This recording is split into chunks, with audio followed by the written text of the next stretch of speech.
नमस्कार, मैं आपका दोस्त, आपका मित्र प्रिंस पांडे। आज एक डायरी के कुछ पृष्ठ हैं जो एक सन्यासी ने लिखी है और वो क्षण सद्गुरुदेव के साथ में जिए हुए क्षण हैं और उन्हीं क्षणों को मैं आप सभी के सामने प्रस्तुत करना चाहता हूँ। स्वामी वेदानंद लगभग 80 से भी ज़्यादा आयु प्राप्त सन्यासी हैं। उनका जीवन उच्च कोटि की साधनाओं में व्यतीत हुआ है और उन्होंने अपने पैरों से हिमालय का चप्पा चप्पा नापा है। सुदूर हिमालय के गर्भ में बैठकर उन्होंने साधनाएं संपन्न की हैं। आज हिमालय के योगियों सन्यासियों के उनका नाम अत्यंत आदर के साथ लिया जाता है। लगभग 8 वर्ष की अवस्था में ही उन्होंने संन्यास ले लिया था। आज वे सिद्धाश्रम के श्रेष्ठ योगियों में से एक हैं। डायरी लेखन उनका प्रिय शौक रहा है। उनके जीवन के यौवन काल में लिखी गई डायरी के कुछ पृष्ठ पाठकों को समर्पित हैं। स्थान कनखल, समय मध्याह्न। आश्चर्य है, ये कौन युवा सन्यासी है जो अत्यधिक आकर्षक और सम्मोहक है? जरूर कोई देवात्मा सन्यासी के रूप में अवतरित हुई होगी,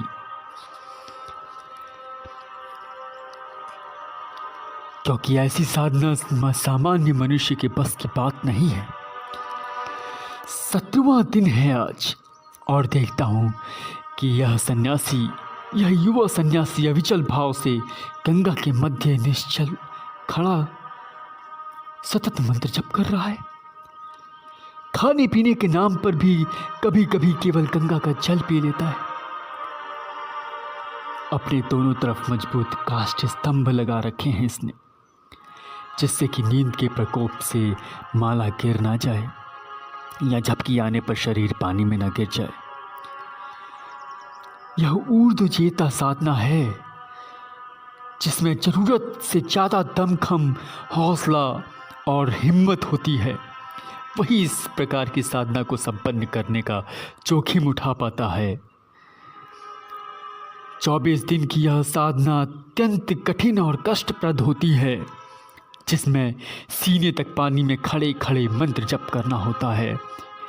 भूख प्यास नींद को पूरी तरह से नियंत्रित कर सतत साधना संपन्न करनी पड़ती है। मेरे गुरु भाई हैं, उन्होंने 6 बार इस प्रकार की साधना संपन्न करने का उपक्रम किया, पर हर बार निराशा ही हाथ लगी। साधना के दौरान पानी में खड़े खड़े पांवों की नसें फूल जाती हैं और उसमें पानी भर जाने के कारण असहनीय पीड़ा होने लगती है। इससे भी ज़्यादा व्यथा उस समय होती है जब मछलियों को ताज़ा ताज़ा मांस खाने को मिल जाता है और वे पांवों के मांस को नोच नोच कर खाती हैं। जरूर इस सन्यासी के साथ भी ऐसा ही घटित हो रहा होगा, परंतु फिर भी इसके चेहरे पर किसी प्रकार का तनाव या व्यथा के चिन्ह नहीं नजर आ रहे। 17 दिन से तो मैं बराबर देख रहा हूँ, अवश्य ही इस व्यक्ति में अजेय संकल्प शक्ति है, जिसके सहारे यह इस प्रकार की साधना संपन्न करने में प्रयत्नशील है। अवश्य ही यह साधक आगे चलकर बहुत ऊंचे स्तर पर पहुंचेगा, ऐसा मेरी आत्मा कह रही है। यह स्वामी वेदानंद जी के द्वारा है। स्थान पुनः कनखल, समय प्रातः लगभग 10 बजे। मैंने बराबर इस सन्यासी को पानी में खड़े हुए देखा है। कल इसकी साधना का अंतिम दिन था। इसने अपनी साधना जिस संकल्प शक्ति के बल पर संपन्न की है, वह विरले लोगों के ही नसीब में होती है। गंगा तट पर हजारों लोगों की भीड़ है। इस भीड़ में सैकड़ों सन्यासियों को भी मैंने देखा हूँ। मैं देख रहा हूँ कि सन्यासी ने अपना अंतिम मंत्र जब संपन्न कर लिया और दोनों हाथ ऊपर उठाकर अपने गुरु को मन ही मन अर्घ दिया। कुछ युवा सन्यासी पानी में उतरे और आसपास के स्तंभों के बंधे हुए रस्सी को हटाकर इस तेजस्वी सन्यासी को पानी से बाहर निकालने के लिए उपक्रम करने लगे। 24 दिन एक स्थान पर खड़े होने से पांवों का खून जम सा गया था उसका। सन्यासी चलते हुए लड़खड़ा रहा था। उसे सहारा देकर बाहर लाया गया। उफ, उसके पांव छलनी हो गए हैं, नसें फूल गई हैं, पांवों को जगह जगह से मछलियों ने काट खाया है। कुछ स्थानों पर तो 1-1 इंच गहरे गड्ढे भी दिखाई दे रहे हैं। मगर इतना सब कुछ होने के बावजूद भी उसके चेहरे पर देखो, किसी प्रकार की पीड़ा या विषाद के चिन्ह नजर नहीं आ रहे। वास्तव में ही यह सन्यासी लौह पुरुष है। सारा आकाश उस सन्यासी की जय जयकार से गुंजरित हो रहा है। कुछ युवा सन्यासियों ने गर्म तेल से उसके पैरों की मालिश प्रारंभ कर दी। शायद ये युवा सन्यासी दृढ़ व्यक्तित्व के शिष्य हैं। जिस अप्रतिम संकल्प शक्ति के सहारे इस योगी ने यह साधना सिद्ध की है वह द्वितीय है। मेरा मन और शरीर स्वतः ही इनके चरणों में झुक गया है।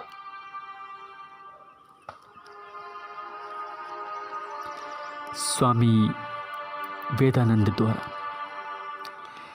स्थान गोमुख। समय लगभग 3 बजे।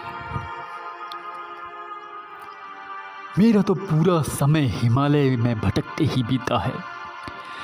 मेरे मन की यह बलवती इच्छा है कि मैं गंगोत्री में जाकर गंगा स्नान करूं और यदि संभव हो तो मैं गोमुख तक पहुंचूं। गंगोत्री आने पर मुझे स्वामी सत्यानंद जी मिल गए, जो अब तक 23 बार गोमुख की यात्रा कर चुके हैं। उनका साथ मिलने से मुझे विश्वास हो गया कि अब मैं अवश्य ही अपनी आँखों से गोमुख के दर्शन कर पाऊंगा, जहाँ पहली बार गंगा बूंद का रूप धारण करती है। आज कितना आनंददायक और सौभाग्यशाली दिन है कि मैं गोमुख के सामने हूँ। इतना आनंददायक दृश्य कि हजार मुंह से शेष नाग भी जिसका बखान नहीं कर सकते। प्रकृति यहाँ खुले हृदय के साथ अवस्थित है। एक एक दृश्य बांध देने लायक है। बर्फ की एक सुरंग सी बनी हुई मुझे दूर से ही स्पष्ट दिखाई दे रही है। इसी सुरंग से बूंद बूंद टपक कर पानी छलछलाता हुआ निकलता है और यही पानी आगे चलकर गंगोत्री पर पानी गंगा का रूप धारण कर लेता है। चारों तरफ कड़ाके की सर्दी थी। मैंने 3 स्वेटर और कंबल ओढ़ रखे थे, फिर भी मेरा पूरा शरीर थर्रा रहा था। परंतु यह क्या, सामने बर्फ की सुरंग के सामने मुहाने पर भयंकर शीत में भी कौन व्यक्तित्व अविचल भाव से बैठा है। मैं अपने कौतूहल को रोक नहीं पाया हूँ। मैं स्वामी सत्यानंद जी से उस तरफ चलने के लिए आग्रह करता हूँ। उनका कहना है कि उस तरफ जाना बहुत खतरे से खाली नहीं है।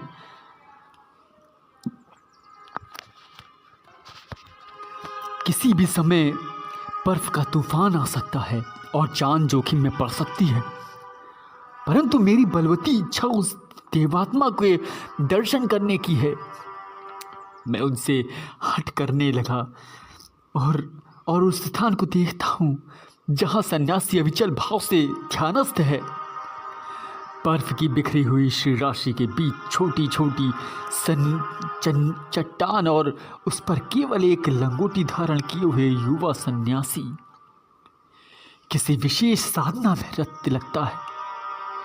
मैं और नजदीक जाता हूँ तो मैं आश्चर्य से ठगा सा रह जाता हूँ। यह तो वही सन्यासी है जिसे मैंने कनखल में साधना करते हुए देखा है। क्या इसने अपने शरीर को पूरी तरह से साद्र किया है? क्या इस पर सर्दी का कोई या तूफान का कोई असर नहीं होता। ये कौन साधक है जिसने खतरों से खेलना ही अपने जीवन का लक्ष्य बना लिया है, उसे ही ध्येय बना लिया है। वास्तव में यह अद्वितीय संकल्पशील व्यक्तित्व लगता है।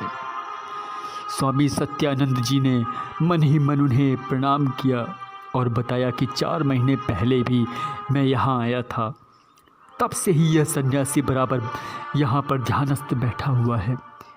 3-4 दिन में केवल एक बार चीड़वास आ जाता है, वहाँ 4-6 घंटे रुकता है और फिर लौट आता है। 4 दिन में केवल एक हाथ में आने लायक ही आहार ग्रहण करता है, इसके अलावा यह कुछ भी नहीं लेता। चीड़वासा के स्वामी जी ने कंबल भेंट किए तो इसने कंबल भी वहाँ छोड़ दिए। अत्यधिक तेजस्वी व्यक्तित्व है इसका। स्वामी वेदानंद द्वारा। स्थान केदारनाथ, समय प्रातः। हिमालय में रहकर भी जिसने भगवान केदारनाथ के दर्शन नहीं किए, उसका जीवन ही व्यर्थ है। ऐसे जीवन का मूल्य ही क्या जिसने केदारनाथ व बद्रीनाथ के चरणों में अपना सिर ना झुकाया हो।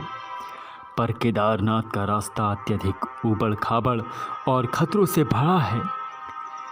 कहीं कहीं पर तो पगडंडी 1 फुट से भी अधिक संकरी हो जाती है। परंतु मैंने भगवान केदारनाथ के दर्शन करने का पक्का निश्चय कर रखा था, और जब आज मैं भगवान केदारनाथ के मंदिर में उनके विग्रह के सामने खड़ा था तो मेरा सारा शरीर रोमांचित हो गया। आँखों से प्रेमाश्रु निरंतर प्रवाहित होने लगे और आज के दिन को मैं अपना सौभाग्यशाली दिन कहता हूँ। गर्भगृह की परिक्रमा पर ज्यों ही मैं उत्तर द्वार की ओर से बाहर आता हूँ तो किसी के मुख से उच्चारित मधुर ध्वन, मधुर शब्द मेरे कानों में अमृत कणों के रूप में बरसते हैं। इतना सुमधुर कंठ, इतना शुद्ध त्रुटिहीन उच्चारण और इतनी तन्मयक्त श्लोक के शब्द उसके होठों से निस्सृत होकर पूरे वातावरण को शिवमय बना रहे होते हैं। सिंधुपात्रम परिधृत नियतम शारदा भावगम्या पत्रमूर्वी विधाय मशीमिव कृत्वा कज्जलम पर्वतारभ्यम देवानां दिव्य वृक्षै लिखितं च सदा लेखिनी मन्यमाना नान्यतम नूनम च याति तब गुण गुणः सर्वबन्धः कदाचित। यह कैसा संयोग है कि बार बार इस देव सन्यासी के दर्शन हो जाते हैं। कनखल में इसकी साधना की सहनशीलता देखी मैंने, गोमुख पर इसकी अजेय संकल्प शक्ति मेरे सामने थी, और आज केदारनाथ पर इससे भेंट मेरा सौभाग्य है। यह भेंट विलक्षण है। मेरी डायरी के जो पृष्ठ इस युवा सन्यासी के वर्णनों से भरे हैं वे मूल्यवान हैं, मेरे लिए धरोहर हैं। यह सन्यासी आगे चलकर अद्वितीय व्यक्तित्व बन सकेगा, इसमें कोई संदेह नहीं। स्वामी वेदानंद द्वारा। स्थान मनाली, व्यास नदी के किनारे, समय सायंकाल। कुल्लू मनाली हिमालय का एक अत्यंत सौंदर्यशाली स्थल है जहाँ प्रत्येक व्यक्ति अपना कुछ समय व्यतीत करना चाहता है। कई वर्षों बाद आज मैं पुनः इस स्थान पर आया हूँ, वर्षा के दिनों में, और इस समय यह व्यास नदी अपने पूरे उद्गम यौवन पर होती है। ऐसा लग रहा है जैसे सारे आसपास के प्रदेश को लील जाएगी। मनाली के लोग घबराए हुए हैं कि पता नहीं किस समय नदी तांडव नृत्य प्रारंभ कर दे, और कुछ कहा नहीं जा सकता। लोग घर बार छोड़कर दूर दूर अपने सगे संबंधियों के यहाँ जाने लगे। व्यास नदी का विकराल रूप उनकी आंखों में दहशत पैदा कर रहा है। मैं इस नदी के किनारे पर खड़ा होकर प्रचंड यौवन को देख रहा हूँ और सोच रहा हूँ कि तुरंत कुल्लू की तरफ लौट जाऊँ। एक आध दिन में यह नदी अवश्य ही प्रलय का सा दृश्य उपस्थित कर देगी। तभी एक सन्यासी को अपने सामने आते हुए देखता हूँ। उसके पास आने पर मैं पहचान लेता हूँ कि यह तो वही सन्यासी है जिसे मैंने पिछली बार केदारनाथ पर देखा था। मैं अपने आप को रोक नहीं पाता और आगे बढ़कर उसके चरणों को छू लेता हूँ। वह पहले से थोड़ा दुबला हो गया है, परंतु उसकी चाल वैसी ही गंभीर और संयमवत है। उसके चेहरे पर वैसे ही तेजस्विता और शांति का साम्राज्य स्थापित है। वे उठकर मुझे अपने सीने से लगा लेते हैं। इतना विशाल वक्षस्थल, इतना उद्गम यौवन और ऊष्मा का भंडार मैंने पहली बार अनुभव किया। सेकंड के कुछ हिस्से के लिए मेरा शरीर उनके वक्षस्थल से लगा था, पर इस एक क्षण में मैंने सारा शरीर ऊष्मा से भर गया। आनंद से सराबोर हो गया। काश मैं कुछ पल और उनके सीने से चिपका रहता। तभी हमने देखा कि नदी विकराल रूप धारण कर रही है। उसकी लहरें 8-10 फीट ऊंची उठने लगी है और किनारों को तोड़कर फैलने लगी है। मैंने हल्के स्वर में कहा, हमें तुरंत यहाँ से आगे बढ़ जाना चाहिए। उन्होंने मेरी तरफ ऐसी नज़रों से देखा कि मैं सन्यासी होकर भी लज्जा, शर्म और ग्लानि से भर गया। मानो वे नज़रें कह रही हों कि सन्यासी होकर भी प्राणों का ऐसा मोह। तभी एक व्यक्ति नदी की चपेट में आ गया। उसके गले से घबराती फंसी हुई सी आवाज़ गुंजरित सी होने लगी, बचाओ बचाओ, और आसपास फैल गया यह शब्द। पर किसमें हिम्मत थी कि उस नदी में कूदकर अपने हाथों मृत्यु का वरण करे। उसको बचाया जाना तो असंभव था ही, साथ ही कूदने वाले का खुद कभी बचना संभव नहीं था। सन्यासी ने एक पल के लिए मेरी ओर देखा। मैं यह डायरी लिखते हुए बिल्कुल सत्य बोल रहा हूँ कि मेरी आंखों में भय भरा हुआ था। पर दूसरे क्षण मैंने देखा कि उस सन्यासी ने हहराती व्यास नदी में छलांग लगा दी। मैं ही नहीं, आसपास के जो लोग इधर उधर भागने के उपक्रम में थे वे सभी सन्न रह गए और चीख पड़े। मैंने सोच लिया कि किसी भी हालत में यह सन्यासी और डूबने वाले व्यक्ति का बचना असंभव है। अल्प समय में ही सन्यासी की मृत्यु इस प्रकार से हो जाएगी, मैंने ऐसी कल्पना भी नहीं की थी। इस तेजस्वी व्यक्तित्व को मृत्यु इस प्रकार से दबोच लेगी, यह सोचकर सारे शरीर में सिरहन सी हो रही थी।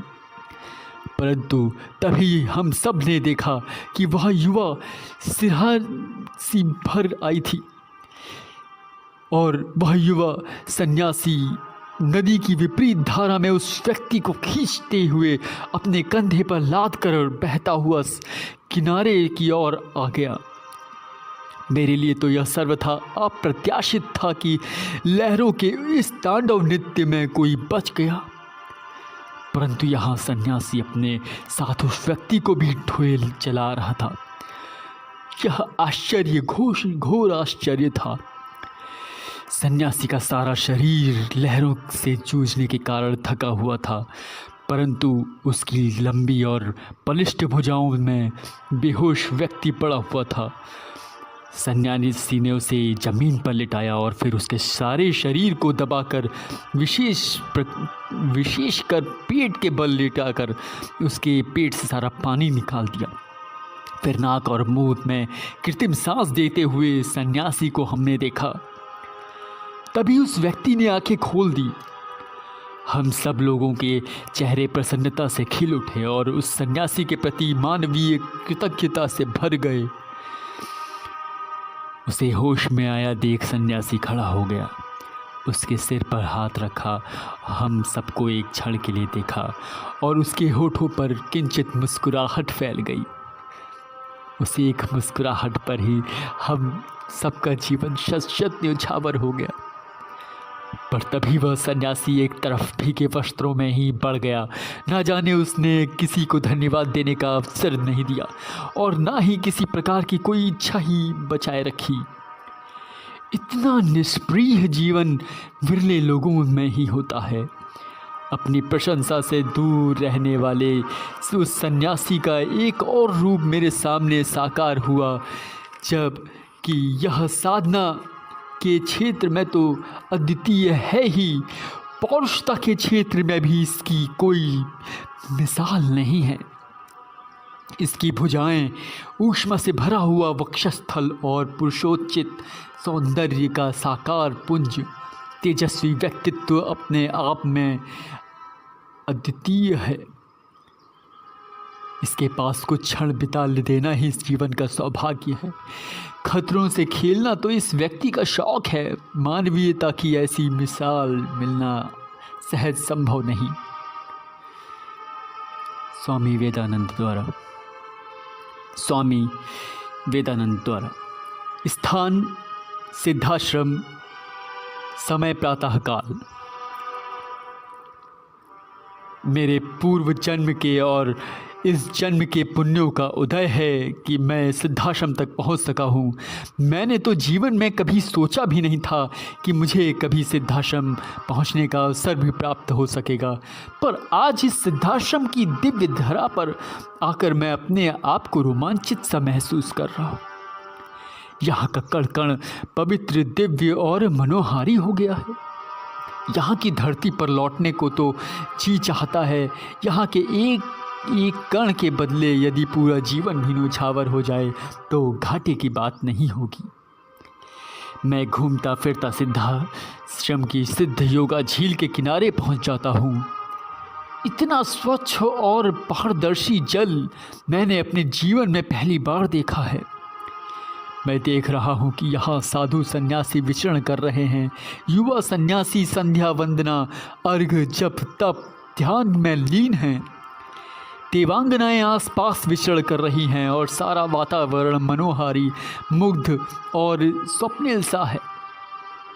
तभी मैं सिद्ध योगा झील के किनारे एक स्वच्छ स्फटिक शिला पर बैठे हुए सन्यासी को देखकर पहचान लेता हूँ कि ये तो वही सन्यासी है जिन्हें मैंने कनखल में देखा था, गोमुख पर साधना रत पाया था, हरादी नदी में छलांग लगाते हुए देखा है।